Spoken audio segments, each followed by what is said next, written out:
সুপ্রিয় শিক্ষার্থীবৃন্দ, আজকে আমরা দুই অঙ্কের যে কোনো সংখ্যার বর্গ নির্ণয় শিখব। এখানে দেখো আমি দুটো সংখ্যা নিয়েছি, 32 এবং 27। এর বর্গ নির্ণয় করব। সহজে কিভাবে বর্গ নির্ণয় করতে হয় চলো তাহলে আমরা দেখি।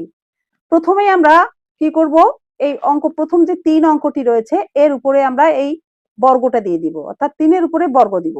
তারপরে কি করব, এই 3 গুণন 2, অর্থাৎ এই অঙ্কগুলো দুটোই 3 গুণন 2 এবং এই বর্গকেও গুণ করে দিব।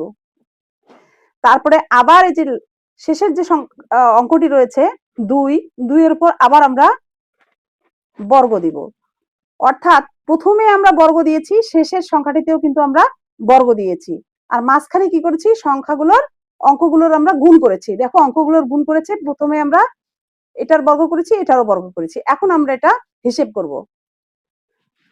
ডান দিক থেকে 2 দুগুণ 4, এখন আমরা এটা গুণ করবো। 2 দুগুণ 4, 3 4 12, 12 2, হাতে কিন্তু 1 আছে।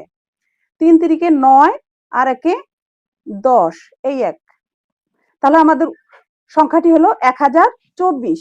তাহলে চলো 27 কে আমরা বর্গ করি। প্রথমে আমরা কি করব, 2 এর উপর বর্গ দিব।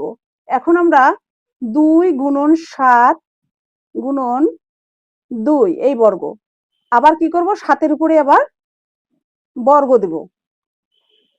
তাহলে এখন আমরা আবার গুণ করব। দেখো 7 7 49, 49 এ 9, হাতে কিন্তু আমাদের 4 আছে। এখন এই সংখ্যাটা গুণ করব। 7 দুগুণ 14, 14 দুগুণ 28, 28 আর 4 কত হয়, 32 এর 2, হাতে 3, 2 দুগুণ 4 আর 3 এ 7। তাহলে আমাদের পরের সংখ্যাটি আমরা পেয়ে গেলাম 729।